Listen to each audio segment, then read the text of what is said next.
again, everyone. Welcome back to Here's to Health. I am your host, Anne Wong, and I'm so glad you're joining us for today's conversation. So last week, we talked about rebuilding our relationship with food, and wow, did that resonate with so many of you. Your messages and stories have been incredible to read. But today, we're shifting gears to something just as important, something that affects every single one of us, whether we realize it or not. Stress, sleep, and the quiet signals our bodies send us when we need to slow down. And of course, I'm thrilled to be joined once again by my brilliant co-host, Anthony Pereira. Anthony, welcome back. It's been a week. Thank you for having me. Yeah. I'm so happy. Summer's here. It's a little warmer than I expect, but I will take it. Here's the thing. We live in a world that never stops. Work, family, social commitments, the news cycle, and so much more. And often we push through exhaustion, ignore the headaches, or brush off the tightness in our shoulders like it's just normal. But here's the truth. Our bodies are always talking to us. The question is, are we listening? So today we're asking, how does stress really affect our health? Why is sleep so much more than just rest? And how can we start recognizing and responding to our body's signals before they turn into bigger issues? You see how stress and poor sleep impact people's overall wellness. Why do you think so many of us ignore and dismiss those early warning signals? I have to say that I'm personally very guilty at, lack of sleep, lack of balance, lack of work-life balance. Did I say work-life balance? Yes. Everybody's thinking What it does anyway. that mean? Am I even speaking English right now? Yeah. Lives. The thing is how do you roll with it? How do you balance with it? Going back to nutrition, we had basically talked about, giving yourself and giving, people a measure of peace, right? Giving people a measure of ease when it comes to, like nutrition, because nutrition is a very difficult relationship to establish, right? Especially where work is concerned, obligations are concerned, family life is concerned, the bills are concerned and whatnot, right?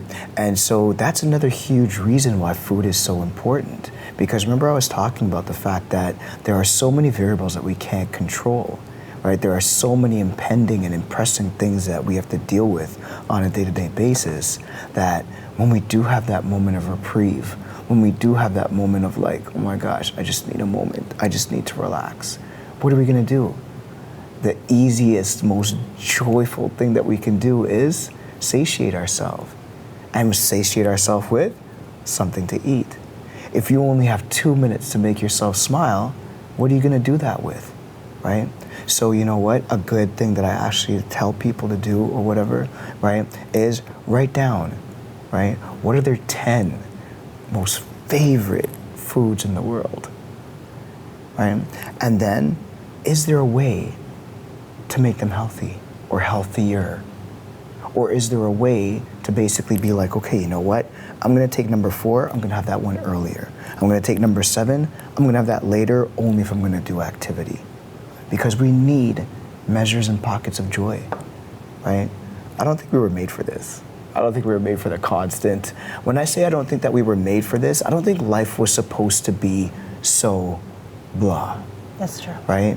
And so we gotta find moments and pockets of joy, whether or not it's through food, whether or not it's through activity, whether or not it's the people that, that we coincide with, whether or not it's the tomes that we ingest or the materials that we read, right? Is how do we find more pockets of joy? How do we find more pockets of positivity? Right? And that's why there's so many things that are clashing, because we're thinking we need to be productive. Mm-hmm. We need to be progressing in everything that we do. We're talking about, I've always mentioned, and I'm going to keep on mentioning it to you guys, knowing what the foods that you ingest do for you and knowing what your body requires at any given time, right? So in regards to just looking at that particular list, we want to see, right, okay, I love eating grapes, right? I don't know, there's just something about grapes. When I eat grapes, love eating them. But what do they provide for me? They provide me a little bit of energy, right? But quick fasting energy, okay, great. I'll have that as a lunch, right? As a lunch snack, or right before like a workout, or right before, right before an activity, right? You love eating, mama's bread, especially when I'm depressed. So you know what you do? You have that as your mid-morning snack because, as we said, carbohydrates provide you with energy. So we have that as a mid-morning snack. Or maybe you have that on Saturday afternoon before you clean the house. You understand? Right? So again, it's about recognizing, right, and not pushing down, because the more that you push down things, you made a really, really good, statement in the sense of the more that you ignore is the more that basically it will come out and manifest in other ways. It will catch up with you, right? Lack of sleep will catch up with you. And whether or not it's basically tired, whether or not it's basically a cortisol buildup and all of a sudden you start accumulating like more weight or whatever, or you're more stressed, you're more short-tempered, your brain is more foggy, it will come up. And it's about recognizing, right, what's going on? What's going on? You were talking about timing a little bit earlier. And now, so how do we approach, there are people such as myself who are big snackers. Right. Right? So if I'm done with dinner and I still have a few moments, because I don't have hours, but I do have a few moments to just, relax, sit a little bit with my family. If I wanted snack, how long before bedtime should I be doing that? Is there a good rule, or it depends on your health situation? I would say it comes down to a couple of different things, right? And again, it always goes back to knowing what your body requires at any given time. How does your body function? Are you dealing with anything like extracurricular, right? Like diabetes? Are you, are you basically dealing with weight management issues, right? So you and your son are going to be snacking just a little bit different, okay? But again, a question I'd like to ask you is, for that day that you were snacking, how did you eat beforehand? Did you have breakfast and lunch? Did you have many snacks in between, right? Because that will greatly determine your snacking factor afterwards. Because remember, eating is for two different things, right?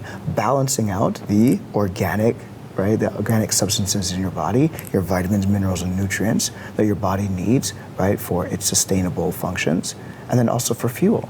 So if you're not getting that in throughout the day, guess what's gonna happen, right? You can't all of a sudden make up the next day, right? So your body is basically sending you these signals, hey, I did not get enough of this to balance me out throughout the day.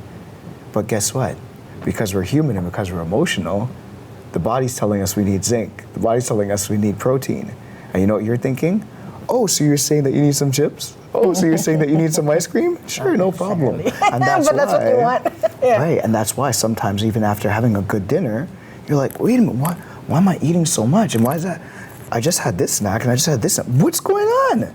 And it's because your body's searching for those quintessential vitamins, minerals, and nutrients, right, that it didn't get throughout the day. So that's why it's very important that you load up on nutrient-dense foods throughout the day, so that by the end of the day, when your body basically starts to shut down or you no longer need fuel or energy, right, you won't be as voracious.